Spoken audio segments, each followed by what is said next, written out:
محرم کے حوالے سے میں نے پچھلے جمعے میں کچھ بات عرض کی تھی کہ محرم کے مہینے سے ہمیں سبق کیا ملتا ہے، پیغام کیا ملتا ہے۔ آج 10 محرم ہے، اس کو عاشورہ کہا جاتا ہے۔ اس دن کی بھی بہت زیادہ اہمیت ہے اس قرآن حدیث میں۔ چند باتیں بہت توجہ کے ساتھ سمجھنے کی ضرورت ہے۔ پہلی بات یہ ہے کہ اسلام کی نظر میں محرم کا مہینہ یہ منحوس مہینہ نہیں ہے، یہ مبارک مہینہ ہے۔ اسلام کی نظر میں محرم کا مہینہ منحوس مہینہ نہیں ہے بلکہ مبارک مہینہ ہے۔ اسلام میں نحوست کا تصور ہی نہیں ہے۔ اسلام میں کوئی چیز منحوس نہیں ہے، کوئی دن، کوئی وقت، کوئی شخص، کوئی مہینہ، کوئی سال، کوئی چیز، کوئی گاڑی، کوئی سواری، کوئی جانور، کوئی چیز اسلام میں نحوست کا تصور ہی نہیں ہے۔ اسلام میں یہ تصور تو ہے کہ آپ کسی چیز سے نیک فعل لیں، اچھا فعل لیں، لیکن برا فعل لینا، نحوست کا تصور، جیسے ہمارے ہاں الو کے بارے میں سمجھا جاتا ہے نا کہ منحوس ہے۔ کتنے ملک ہیں جہاں اس کو برکت کی علامت سمجھا جاتا ہے۔ تو اسلام کی نظر میں یہ نحوست کا تصور ہی نہیں ہے۔ حدیث شریف میں آتا ہے، رسول اللہ صلی اللہ علیہ وسلم نے فرمایا لا عدوى ولا طیرہ، کہ نہ تو کوئی بیماری خود بخود اللہ کی مرضی کے بغیر کسی ایک سے دوسرے کو لگتی ہے، اور نہ ہی کوئی نحوست ہے اسلام۔ حدیث شریف میں آتا ہے نا، رسول اللہ صلی اللہ علیہ وسلم سے صحابہ نے عرض کیا، یا رسول اللہ، ہم دیکھتے ہیں کہ ایک خارش زدہ اونٹ باقی اونٹوں میں داخل ہوتا ہے تو سب اونٹوں کو خارش لگ جاتی ہے۔ ایک خارش زدہ اونٹ جس کو خارش کی بیماری ہو، وہ باقی اونٹوں میں جاتا ہے تو سارے اونٹوں کو خارش کی بیماری لگ جاتی ہے۔ آپ علیہ الصلاۃ والسلام نے فرمایا فمن اجرب الاول، اس پہلے اونٹ کو خارش کی بیماری کہاں سے لگی؟ فمن اجرب الاول، پہلے اونٹ کو خارش کی بیماری کہاں سے لگی؟ تو جہاں سے پہلے اونٹ کو خارش کی بیماری لگی، وہیں سے دوسرے اونٹ کو لگی، وہیں سے تیسرے کو لگی، وہیں سے چوتھے کو لگی۔ اللہ کی مرضی کے بغیر، اللہ کے حکم کے بغیر کوئی بیماری دوسرے کو نہیں لگ سکتی۔ شریعت میں احتیاط کا حکم ہے اگر کوئی ایسی بیماری ہے جن کو متعدی بیماری کہا جاتا ہے، لیکن اس کے بارے میں شریعت یہ کہتی ہے کہ اپنا عقیدہ ٹھیک رکھیں۔ ایسی بیماریاں ہیں جو ہم سب جانتے ہیں پھیلتی ہیں، ایک سے دوسرے کو لگتی ہیں، لیکن شریعت یہ سمجھاتی ہے کہ تمہارا عقیدہ کیا ہونا چاہیے۔ عقیدہ یہ ہونا چاہیے کہ اگر اللہ چاہے گا تو یہ بیماری اس سے اس کو لگے گی، اگر اللہ نہیں چاہے گا تو یہ بیماری اس سے اس دوسرے شخص کو نہیں لگے گی۔ اور یہ ہم اپنے عام مشاہدے میں دیکھ رہے ہوتے ہیں، کتنے لوگ ہیں جن کو اس طرح کی جو متعدی بیماریاں ہوتی ہیں، ایک سے دوسرے کو لگ جاتی ہیں، کسی کو نہیں لگتی، کسی کو لگ جاتی ہے، کسی کو نہیں لگتی۔ تو یہ فرق کہاں سے آتا ہے؟ اگر بیماری میں اٹ سیلف یہ پاور تھی کہ ہر ایک کو لگنی تھی تو پھر کوئی بچتا کیسا ہے؟ اسی طرح رسول اللہ صلی اللہ علیہ وسلم نے فرمایا لا طیرہ، نحوست کا کوئی تصور نہیں ہے۔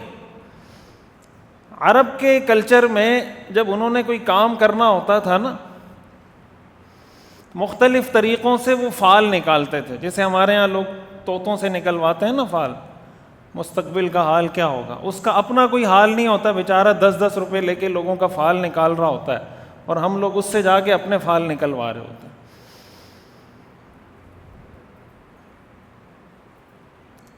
مختلف طریقے ہوتے تھے. قرآن میں بھی اس کا ذکر ہے, ان تستقسموا بالازلام. کچھ تیر ڈالتے تھے کسی کپڑے میں, کسی تھیلی میں, اور تیروں کے انہوں نے نام متعین کیے ہوتے تھے کہ یہ خیر کا تیر ہے اور یہ شر کا تیر ہے. اب اس نے کوئی کام کرنا ہے, مثال کے طور پر میں گلشن معمار میں گھر بناؤں یا نہ بناؤں, تو وہ کہتے تھے بھائی یہ تیر ہے, اس سے نکال لو. خیر کا تیر نکل آیا تو بنا لو, شر کا تیر نکل آیا تو. قرآن نے اس سے منع کیا ہے, وَأَن تَسْتَقْسِمُوا بِالْأَزْلَامِ. یہ جو تیر نکال کے قسمت متعین کرتے ہو, اس کی کوئی حیثیت نہیں ہے.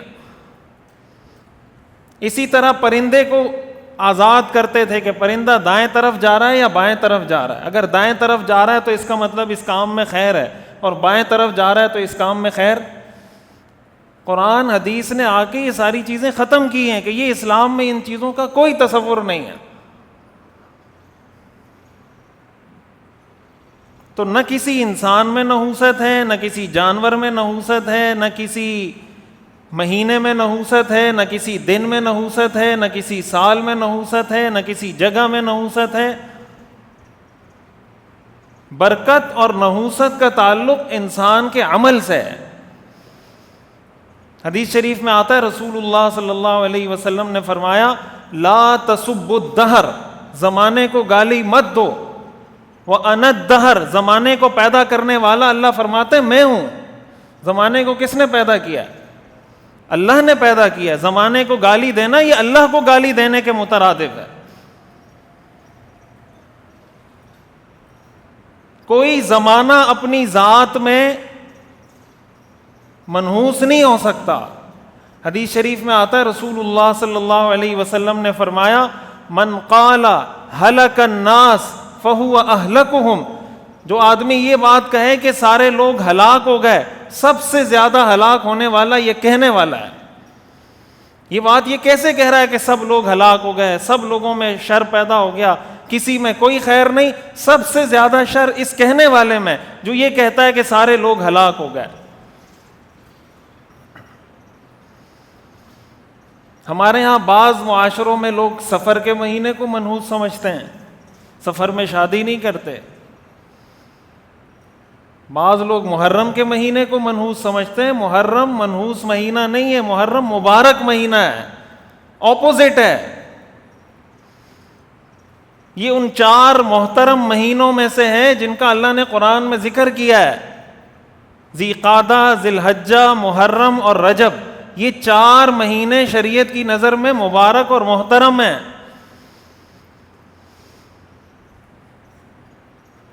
اور کسی مہینے میں کسی کے مرنے سے, کسی کے شہید ہونے سے مہینہ منحوس نہیں ہوا کرتا.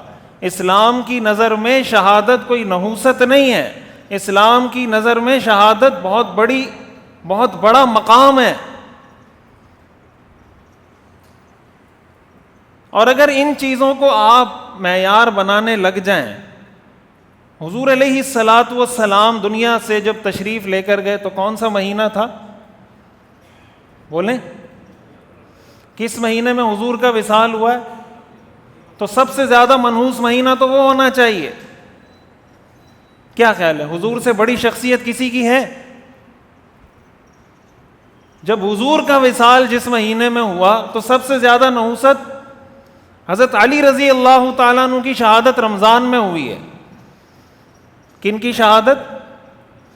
حضرت علی رضی اللہ تعالیٰ عنہ کی شہادت کس مہینے میں ہوئی ہے؟ رمضان میں. اگر شہادت سے نحوست آتی تو سب سے منحوس مہینہ کون سا ہوتا؟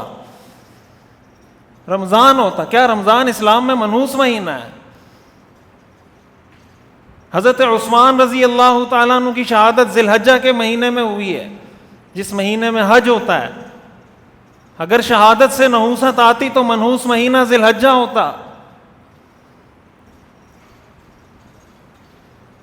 اس طریقے سے اگر آپ کسی ایک واقعے کی وجہ سے مہینوں کو, دنوں کو منحوس قرار دینا شروع کریں گے, کوئی مہینہ بچے گا؟ ہر مہینے میں کسی کی شہادت ہوئی ہے, ہر مہینے میں کسی بزرگ کا, کسی صحابی کا انتقال ہوا ہے. کوئی ایک مہینہ ایسا ہے جس میں نہ ہوا ہو کسی کی شہادت نہ ہو یا کسی کا انتقال نہ ہو.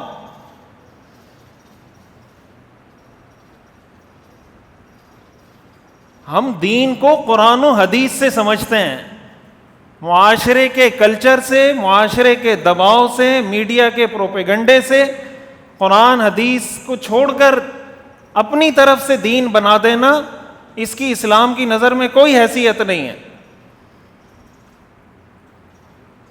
اسی کے ساتھ ساتھ محرم کے موقع پر یا کسی بھی شہید کی یاد میں، کوئی بھی شہید ہو یا کسی کا انتقال ہو جائے، اسلام میں اس بات کی قرآن و حدیث کی روشنی میں کوئی گنجائش نہیں ہے کہ انسان نوحہ خوانی کرے، اپنے گریبان پھاڑے اور اپنا چہرہ پیٹے. اس کی اسلام میں کوئی گنجائش نہیں ہے. حضرت جعفر رضی اللہ تعالی عنہ، جو حضرت علی رضی اللہ تعالیٰ عنہ کے بھائی ہیں، حضرت جعفر حضور علیہ الصلاۃ والسلام کے چچا زاد ہیں، اہل بیت میں سے ہیں. جب ان کی شہادت کی اطلاع حضور علیہ الصلاۃ والسلام کو پہنچی، حضور علیہ الصلاۃ والسلام کو بہت محبت تھی حضرت جعفر سے، اسی لیے آپ نے ان کو حبشہ بھیجا تھا. نجاشی کے سامنے جو حبشہ کا بادشاہ تھا، اسلام کا مقدمہ حضرت جعفر نے پیش کیا تھا، اور اتنے بہترین انداز میں پیش کیا تھا کہ حبشہ کا بادشاہ مسلمان ہو گیا تھا. یہ حضور کے چچا زاد تھے حضرت جعفر. خیبر کے موقع پر یہ واپس تشریف لائیں حبشہ سے. جب خیبر میں فتح ہوئی تو یہ واپس تشریف لائیں.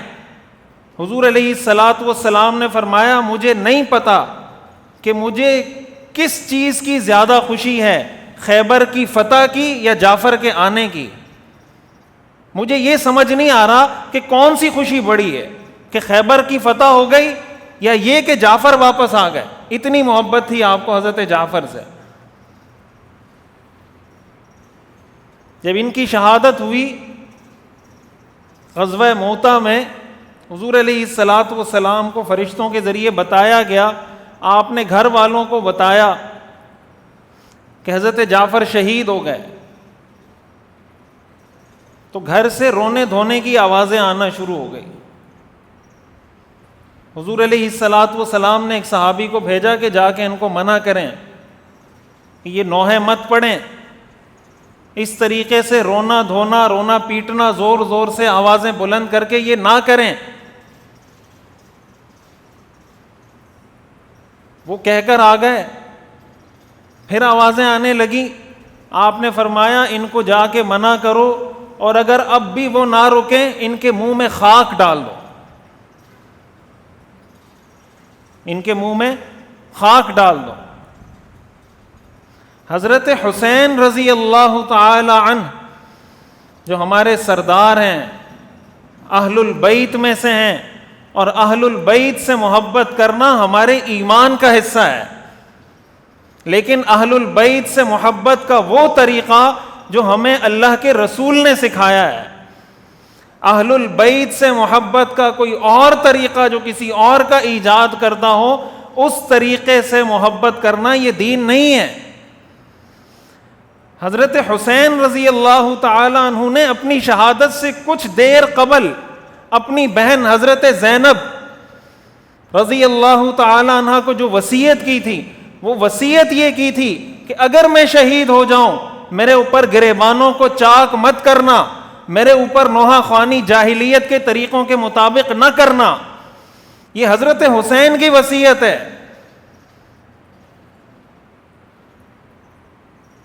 رسول اللہ صلی اللہ علیہ وسلم نے ارشاد فرمایا، من ضرب الخدود وشق الجیوب فلیس منا، جو اپنے چہرے کو پیٹے، اپنے گریبانوں کو پھاڑے، وہ ہم میں سے نہیں ہے.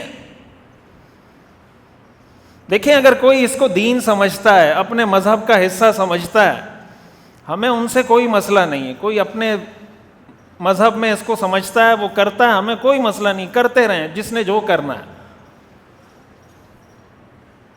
یہاں بیان کرنے کا مقصد یہ کہ ہمارا عقیدہ, ہمارا نظریہ کیا ہے, اور ہمارا عقیدہ, ہمارا نظریہ کن دلائل کی بیس پر ہے, یہ سمجھنا ہمارے لیے ضروری ہے. یہ نہیں ہونا چاہیے کہ کبھی ہم ادھر کو بھاگیں, کبھی ادھر کو بھاگیں, کبھی ادھر کو بھاگیں, اور وجہ صرف یہ کہ ہمیں کچھ پتہ ہی نہیں ہے. میڈیا اس طرف لے جائے تو یہاں چلے جائیں, پروپیگنڈا اس طرف لے جائے تو ادھر چلے جائیں, ادھر لے جائے تو ادھر چلے جائیں. حضرت علی رضی اللہ تعالیٰ عنہ کی شہادت ہوئی. حضرت علی رضی اللہ تعالیٰ عنہ کی شہادت کے بعد حضرت حسین رضی اللہ تعالیٰ عنہ 21 سال تک رہے زندہ. کتنے سال تک؟ حضرت علی کی شہادت کے بعد حضرت حسین 21 سال تک زندہ رہے ہیں. کوئی ایک جھوٹی تاریخی روایت بتا دے کہ حضرت حسین نے کبھی حضرت علی پہ ماتم کیا ہو, کبھی نوحہ خوانی کی ہو, کبھی گریبان پھاڑے ہوں. حضرت حسین رضی اللہ تعالیٰ عنہ نے یہ کام نہیں کیا. حضرت حسن رضی اللہ تعالیٰ عنہ نے یہ کام نہیں کیا. حضرت علی رضی اللہ تعالیٰ عنہ نے یہ کام نہیں کیا. پھر حدیث میں باقاعدہ منع کیا گیا. رسول اللہ صلی اللہ علیہ وسلم نے اس سے منع فرمایا. حضور علیہ الصلاۃ والسلام کے صاحبزادے حضرت ابراہیم, جب ان کا انتقال ہوا, حضور علیہ الصلاۃ والسلام کی آنکھوں سے آنسو نکلنے لگے. صحابہ نے فرمایا یا رسول اللہ آپ بھی روتے ہیں کسی کی موت پر؟ تو آپ نے فرمایا کہ یہ تو اللہ کی رحمت کی علامت ہے, اس کا مطلب میرے دل میں اپنے بچے کی محبت ہے. کسی کا انتقال ہو جائے اس کے انتقال پہ رونا منع نہیں ہے اسلام میں, آنکھوں سے آنسو نکلنا منع نہیں ہے, چیخنا چلانا, چہروں کو پیٹنا, گریبانوں کو چاک کرنا یہ منع ہے اسلام میں. غم یہ فطری چیز ہے, اسلام دین فطرت ہے, فطرت سے منع نہیں کرتا. جب حضرت ابراہیم کا انتقال ہوا تو اس دن اتفاق سے سورج گرہن تھا. صحابہ کہنے لگے کہ حضور کے بیٹے کے انتقال کی وجہ سے سورج کو گرہن لگ گیا ہے. حضور کے بیٹے کے انتقال کی وجہ سے سورج کو گرہن لگ گیا ہے. آپ علیہ الصلاۃ والسلام تشریف لائے. جب آپ کو پتہ چلا کہ صحابہ یہ باتیں کر رہے ہیں, آپ نے فرمایا ان الشمس والقمر آیتان من آیات اللہ, کہ سورج اور چاند اللہ کی نشانیوں میں سے دو نشانیاں ہیں. یہ نہ کسی کی موت پر ان کو گرہن لگتا ہے, نہ کسی کی موت پہ ان کا گرہن ختم ہوتا ہے. کسی کی موت سے سورج اور چاند کے گرہن لگنے اور ختم ہونے کا کوئی تعلق نہیں ہے. یہ جو تم نے نظریہ بنا لیا کہ حضور کے بیٹے کا انتقال ہوا ہے اس وجہ سے سورج کو گرہن لگا ہے, یہ نظریہ غلط ہے. یہ صحیح حدیث ہے. ہمارے ہاں مسئلہ کیا ہے کہ ہم دین کا جو حقیقی تصور ہے, حضرت حسین رضی اللہ تعالی عنہ کی زندگی میں کیا صرف یہ 10 دن ہیں؟ 3 یا 4 ہجری کو حضرت حسین رضی اللہ تعالیٰ عنہ کی پیدائش ہوئی, 61 ہجری میں آپ شہید ہوئے. ہمیں حضرت حسین کی پیدائش سے لے کر شہادت تک کی زندگی میں صرف یہ 10 دن یاد ہیں. یہ 60 سالہ زندگی حضرت حسین نے کیسے گزاری کبھی ہم نے سیکھا سنا؟ حسینی کردار کس کو کہتے ہیں؟ حضرت حسین رضی اللہ تعالیٰ عنہ کا کردار کیا تھا کبھی کسی منبر سے ہم نے سنا؟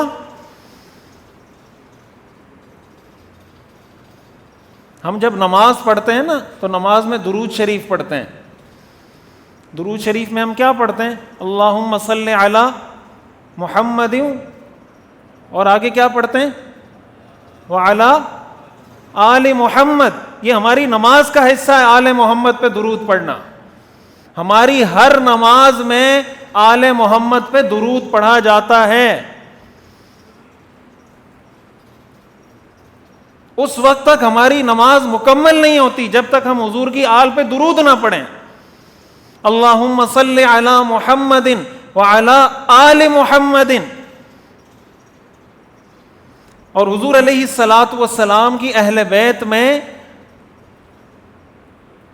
حضور علیہ الصلاۃ والسلام کی ازواج مطہرات بھی داخل ہیں، امہات المؤمنین.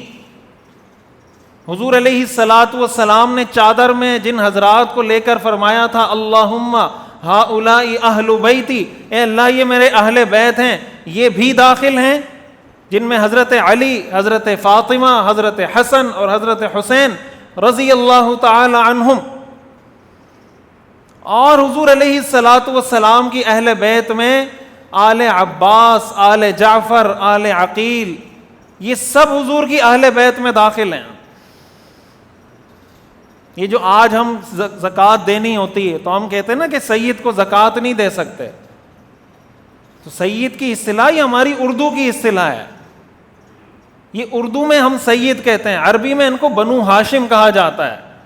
آپ کو قرآن احادیث میں، فقہ کی کتابوں میں سید کی اصطلاح نہیں ملے گی کہ سید کو زکوٰۃ نہیں دے سکتے. حدیث میں اور فقہ کی کتابوں میں اصطلاح ملتی ہے بنو ہاشم کی، کہ بنو ہاشم کو زکوٰۃ نہیں دے سکتے. اس میں آل عباس بھی آتے ہیں، آل جعفر بھی آتے ہیں، آل عقیل بھی آتے ہیں، حضرات حسنین کریمین کی جو اولاد ہیں وہ بھی آتے ہیں. یہ سب سادات کہلاتے ہیں، اور ان میں سے کسی کو زکوٰۃ نہیں دی جا سکتی. کیوں؟ اس لیے کہ یہ حضور کے اہل بیت میں سے ہیں. تو جو حقیقی چیزیں ہیں، اصل کرنے کا کام کیا ہے؟ کرنے کا کام یہ ہے کہ ہم رسول اللہ صلی اللہ علیہ وسلم کے صحابہ کی سیرت کو بھی پڑھیں، رسول اللہ صلی اللہ علیہ وسلم کے اہل بیت کی سیرت کو بھی پڑھیں، پھر صحابہ کرام اور اہل بیت میں جو آپس میں محبت تھی اس کو بھی پڑھیں، ان کا آپس میں جو تعلق تھا اس کو بھی پڑھیں. ہمارے عقیدے میں اہل السنہ والجماعہ جن کو کہا جاتا ہے، کسی پر لان تان کرنا ہمارے عقیدے کا حصہ نہیں ہے.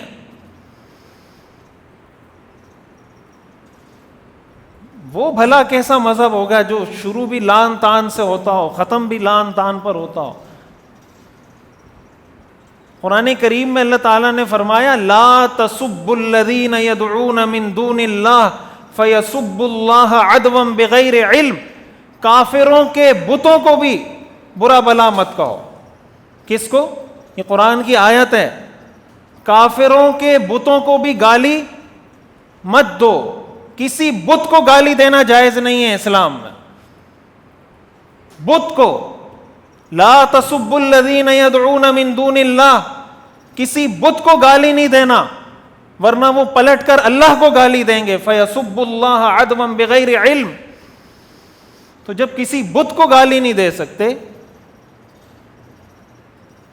کسی صحابی کو، اللہ کے رسول صلی اللہ علیہ وسلم کے ساتھ وقت گزارنے والے کو اگر کوئی گالی دیتا ہے، یہ کہاں کا اسلام ہے، کہاں کا دین ہے، کہاں کا ایمان ہے؟ ہم ایسے اسلام سے برات کا اعلان کرتے ہیں جس میں کسی صحابی پر لان تان ہوتا. اللہ تعالی ہمیں سمجھنے کی اور عمل کرنے کی توفیق عطا فرمائے. وآخر دعوانا الحمد للہ رب العالمین.